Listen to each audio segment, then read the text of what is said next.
السلام عليكم ورحمة الله تعالى وبركاته. مرحبا بكم أصدقائي على قناتكم لتعلم اللغة الفرنسية. إليكم جواب الدرس السابق. Personne ne peut intervenir dans leurs décisions. Personne ne peut intervenir dans leurs décisions. أما بالنسبة لدرس اليوم أصدقائي فهو يتكون من مجموعة من العبارات التي نستعملها كثيرا في حياتنا اليومية. حتى لا أطيل عليكم لنبدأ. سأحرص على توصيل رسالتك.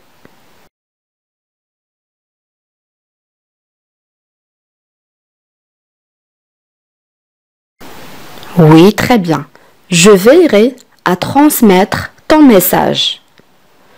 Je veillerai à transmettre ton message.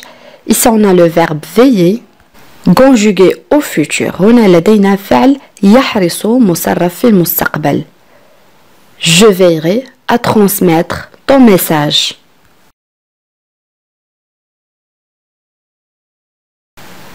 الآن كيف أطرح هذا التساؤل؟ ماذا تريد أكثر؟ نعم. Que veux-tu de plus? Que veux-tu de plus?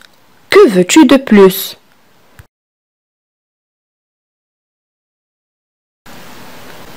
Une autre phrase. لا تتحدث معي بهذه الطريقة. نعم أحسنت. Ne me parle pas de cette façon. Ne me parle pas de cette façon. Ne me parle pas de cette façon.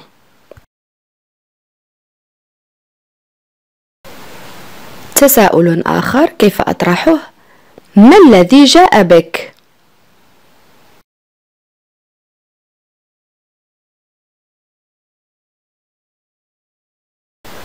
نعم. Qu'est-ce qui t'amène? Qu'est-ce qui t'amène? Qu'est-ce qui t'amène?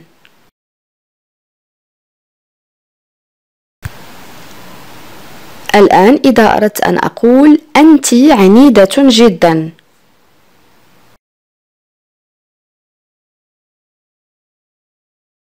نعم. Tu es assez têtu. Tu es assez têtu. بالنسبة للمذكر نزيل فقط الأو للادجكتيف أو صفة têtu اللي هو عنيد. Tu es assez têtu. يمكن القول كذلك Tu es très têtu. Tu es très têtu.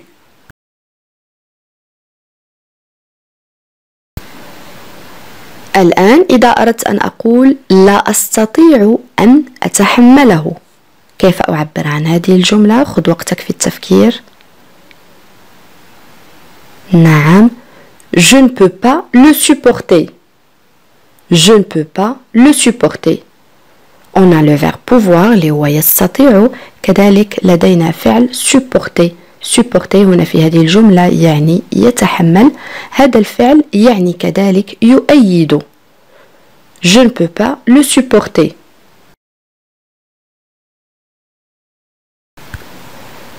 جملة أخرى كيف أعبر عنها؟ أعتقد أنك تبالغ قليلا. نعم. Je pense que tu exagères un peu. Je pense que tu exagères un peu. On a le verbe penser et aussi on a le verbe exagérer اللي هو يبالغ. Je pense que tu exagères un peu.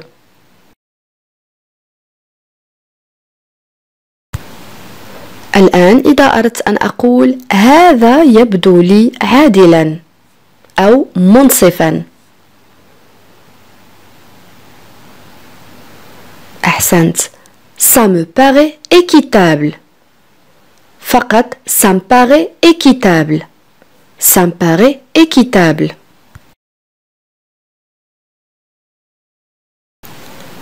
جملة أخرى. أنت تستحق حقا ذلك أو أنت حقا تستحقه. فكر قليلا. نعم. Tu le mérites vraiment. Tu le mérites vraiment. Tu le mérites vraiment.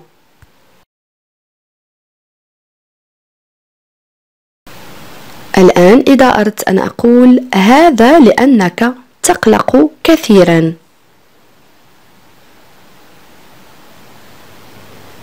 نعم. C'est parce que tu t'inquiètes trop. C'est parce que tu t'inquiètes trop.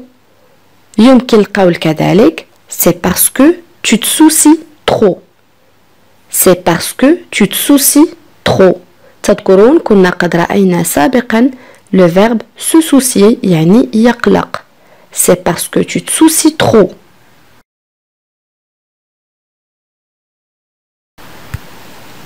Une autre phrase. هذا يبدو مألوفا. نعم. Cela semble familier. Cela semble familier. Familier يعني مألوف. Cela semble familier.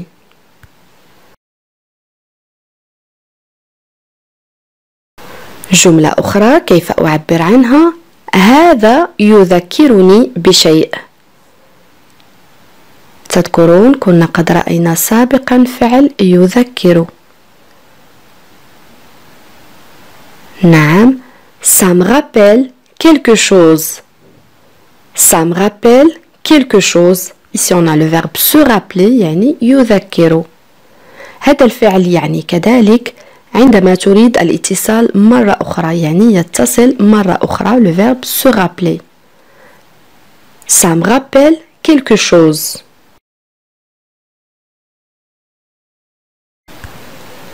الآن إذا أردت أن أقول تبدو وكأنك على وشك الإغماء أو تبدو وكأنك على وشك أن يغمى عليك. فكر قليلا. نعم أحسنت. Tu as l'air sur le point de t'évanouir. Tu as l'air sur le point de t'évanouir. Tu as l'air يعني تبدو sur le point على وشك. Ici on a le verbe s'évanouir يعني يغمى عليه. Tu as l'air sur le point de t'évanouir.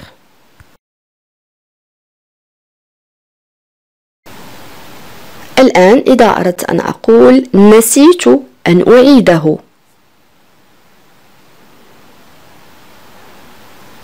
نعم. J'ai oublié de le rendre.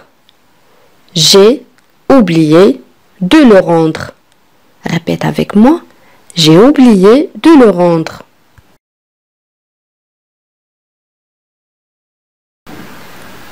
الآن إذا أردت أن أقول ليس لدي ما أفعله هنا.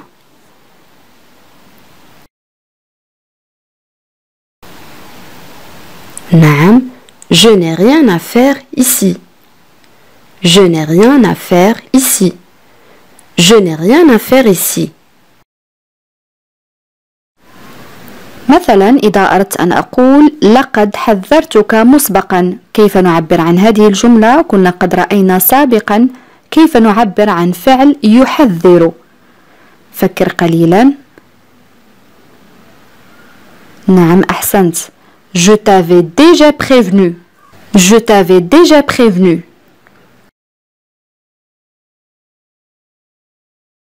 الآن إذا أردت أن أقول لا يوجد ما تخاف منه.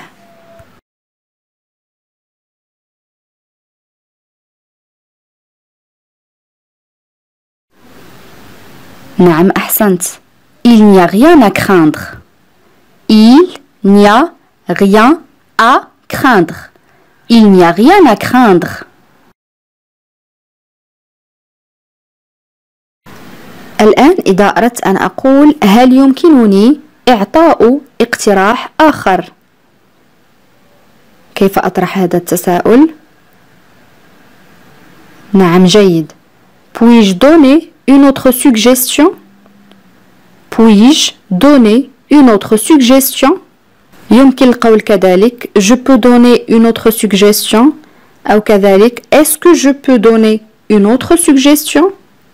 كل هذه الإجابات صحيحة.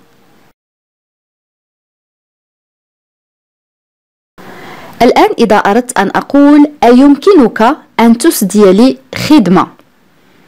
كيف أعبر عن هذه الجملة؟ Oui, très bien. Peux-tu me rendre un service? Peux-tu me rendre un service? Peux-tu me rendre un service?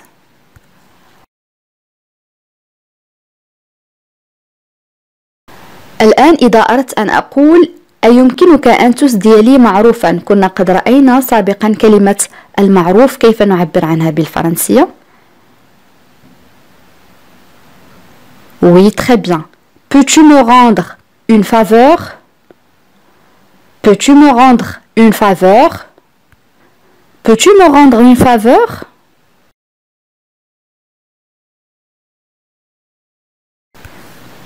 الآن كيف أعبر عن هذه الجملة؟ لا أعتقد أنه متفرغ الآن. فكر قليلا.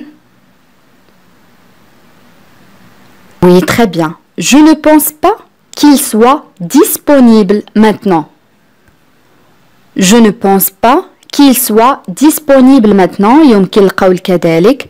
Je ne pense pas qu'il soit libre maintenant.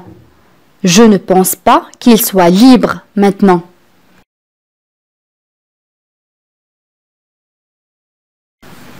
الآن كيف أعبر عن هذه الجملة؟ نحن لا نرى بعضنا البعض. نعم.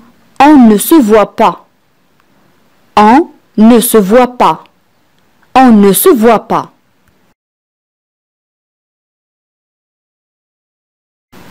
الآن إذا أردت أن أقول نلتقي قريبا. نعم. On se voit bientôt.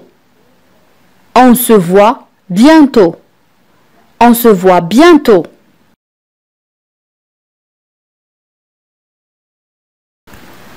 أما إذا أردت أن أقول هذه الجملة كيف أعبر عنها؟ يجب أن نرى بعضنا البعض. نعم. On devrait se voir. On devrait se voir. On devrait se voir.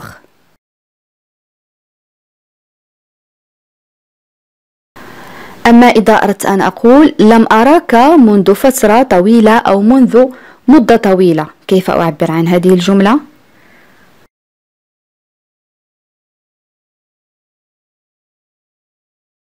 نعم أحسنت. Je ne t'ai pas vu depuis longtemps. Je ne t'ai pas vu depuis longtemps. Je ne t'ai pas vu depuis longtemps. للاختصار يمكن القول فقط je t'ai pas vu depuis longtemps. أزيل ne أداة النفي وأقول فقط je t'ai pas vu depuis longtemps.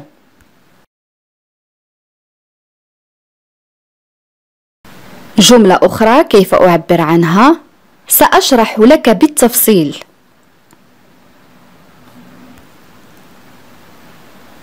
نعم. Je vais t'expliquer en détail. Je vais t'expliquer en détail. يمكن القول كذلك je t'expliquerai en détail. Je t'expliquerai en détail.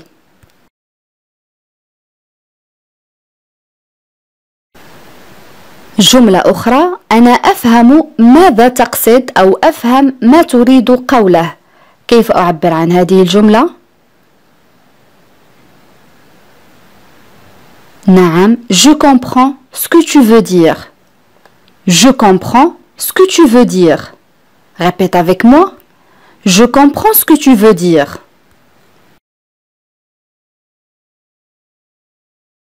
عبارة أخرى سهلة كيف أعبر عنها؟ أنا هنا من أجلك أو من أجلك. نعم أحسنت. Je suis là pour toi. Je suis là pour toi.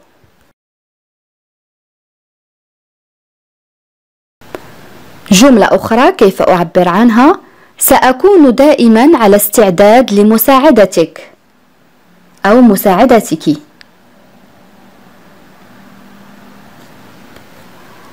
نعم أحسنت. Je serai toujours prêt à t'aider. Je serai toujours prêt à t'aider. هي تكتب je serai ولكن في القول نقول للاختصار je serai toujours prêt à t'aider.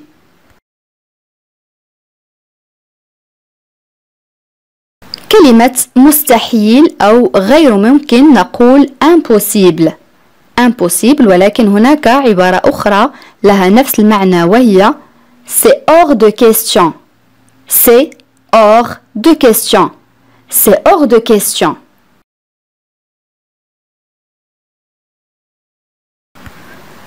جملة أخرى كيف نعبر عنها؟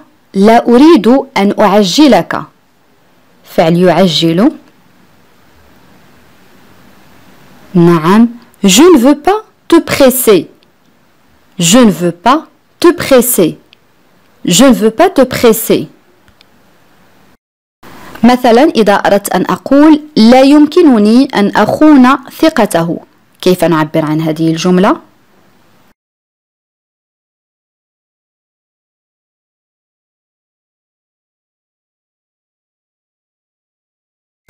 Oui, très bien. Je ne peux pas trahir sa confiance. Je ne peux pas trahir sa confiance. On a le verbe pouvoir, يمكن أو يستطيع, conjugué au présent. Aussi, on a le verbe trahir, معناه يخون. Je ne peux pas trahir sa confiance.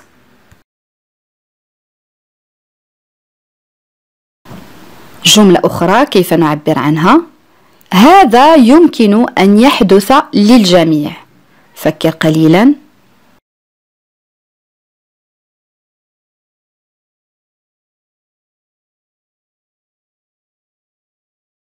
نعم. Ça peut arriver à tout le monde. Ça peut arriver à tout le monde. Ça peut arriver à tout le monde.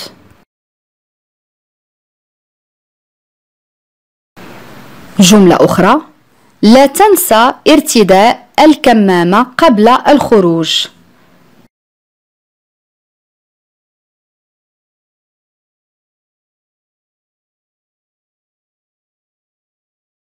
نعم. N'oublie pas de porter le masque avant de sortir. N'oublie pas de porter le masque avant de sortir. N'oublie pas de porter le masque avant de sortir.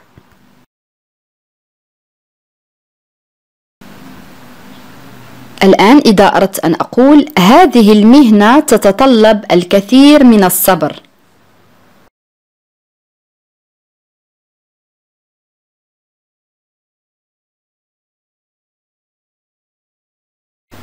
نعم أحسنت. Ce métier demande beaucoup de patience. Ce métier demande beaucoup de patience. Ce métier demande beaucoup de patience.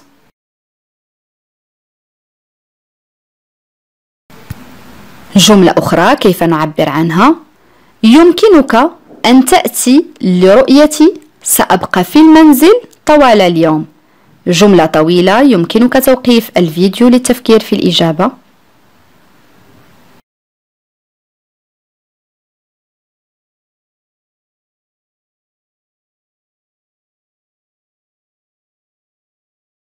نعم. Tu peux venir me voir. Je resterai à la maison toute la journée. Tu peux venir me voir. Je resterai à la maison toute la journée. Répète avec moi à haute voix. Tu peux venir me voir. Je resterai à la maison toute la journée.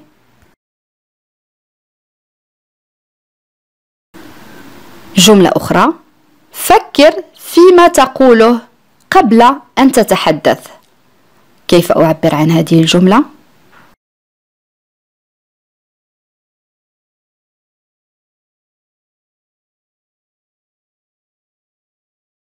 Oui, très bien. Pense à ce que tu dis avant de parler. Pense à ce que tu dis avant de parler. Pense à ce que tu dis avant de parler. جملة أخرى. سأرى إذا كان بإمكاني مساعدتك.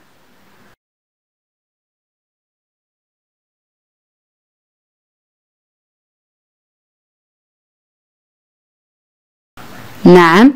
Je vais voir si je peux t'aider. Je vais voir si je peux t'aider. Je vais voir si je peux t'aider. الآن إذا أردت أن أقول أنت تعرف ما أقصده أو أنت تعرف ما أعنيه.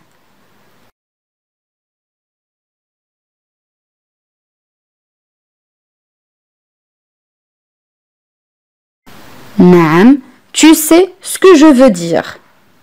Tu sais ce que je veux dire. Tu sais ce que je veux dire.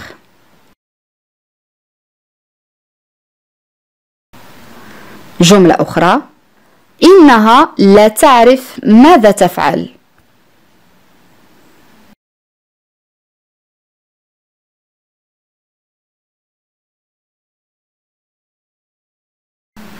Oui, très bien. Elle ne sait pas ce qu'elle fait. Elle ne sait pas ce qu'elle fait. Elle ne sait pas ce qu'elle fait. الآن إذا أردت أن أقول أود أن أزوره في نهاية هذا الأسبوع، كيف أعبر عن هذه الجملة؟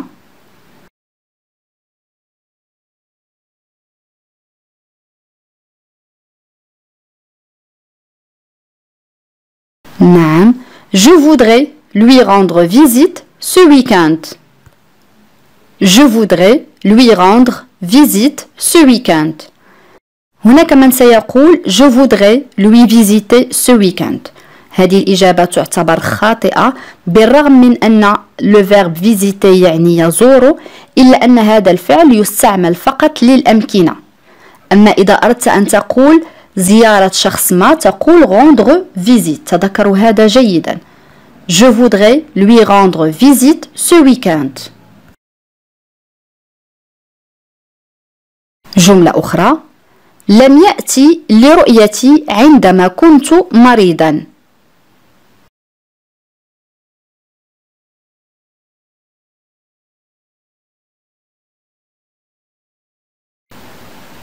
نعم أحسنت.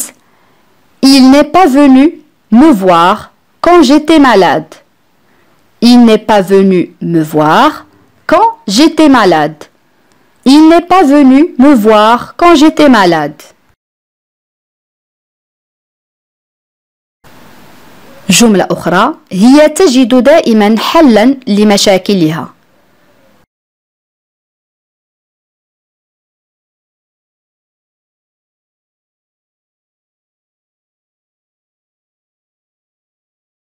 نعم. Elle trouve toujours une solution à ses problèmes. Elle trouve toujours une solution à ses problèmes. Elle trouve toujours une solution à ses problèmes.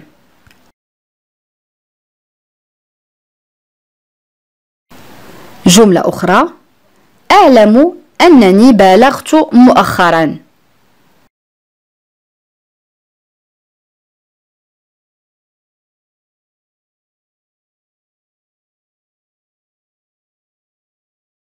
نعم. Je sais que j'ai exagéré dernièrement. Je sais que j'ai exagéré dernièrement. Ici on a le verbe savoir, يعلم. Aussi on a le verbe exagérer, معناه يبالغ, conjugué au passé composé. Je sais que j'ai exagéré dernièrement.